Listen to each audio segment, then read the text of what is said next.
Hi, Amy Pittman. If you did a will with us and not a revocable trust, that's okay. Not everybody needs a revocable trust. If you did a will with us, we would have told you to name beneficiaries on all of your bank accounts. Checking, savings, CDs, money markets, mutual funds. We also want you to name beneficiaries on your brokerage accounts, mutual funds, but also if you have IRAs, 401ks, you're going to want to make sure that you name beneficiary designations on all of your bank accounts, investment accounts, financial products.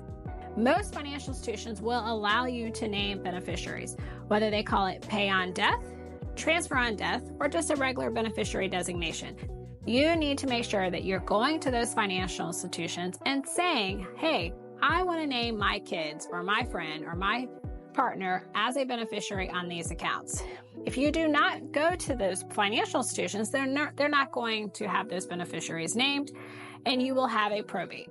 We are trying to reduce the amount of assets going into probate, right? Because the more assets going into probate, the more it's going to cost. So if we're doing a last will and testament, a lot of times we're doing it because there's only homestead property that we cannot name beneficiaries on. And if it's homestead property, then it's going to go to my family member, if that's who my beneficiaries are, in a much faster process than a full formal administration. So that's an exception to Florida law. So if I have homestead property and it's going to family members, it's a much faster process in probate. Still a probate, but it's usually done within 90 days.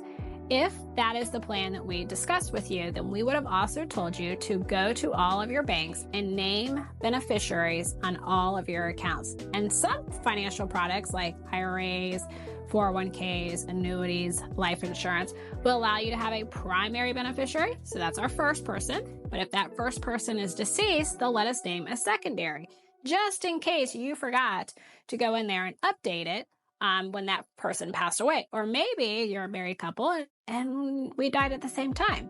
We have this secondary beneficiary. So even if it's a joint checking account, I'm recommending that you do beneficiaries on the joint accounts.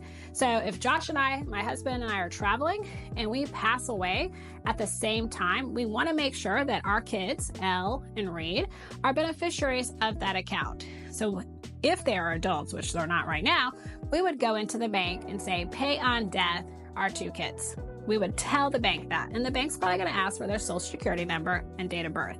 So that is a contract between me and Josh and the bank. We are saying, hey, if we're both dead and our kids come in with our death certificate, pay on death to them whatever's in that account. So every bank has beneficiary designations around here. You may have some online that will not allow you. I know there's one big broker that doesn't allow to have beneficiaries on a joint account. And in my opinion, then you need to leave that company. If they will not let you name a beneficiary on an account, then they are forcing a probate. Okay, so if we cannot have a beneficiary on an account and I die and that account's in my name alone, that's a probate. And I can guarantee you that company is not paying the attorney's fees or having to wait to get access to that asset. So if you are doing a will and not a trust, which is fine, please make sure that you have named beneficiaries on your accounts. Pay on death, transfer on death, in trust form, whatever the bank's financial institutions call it, make sure you have beneficiary designation.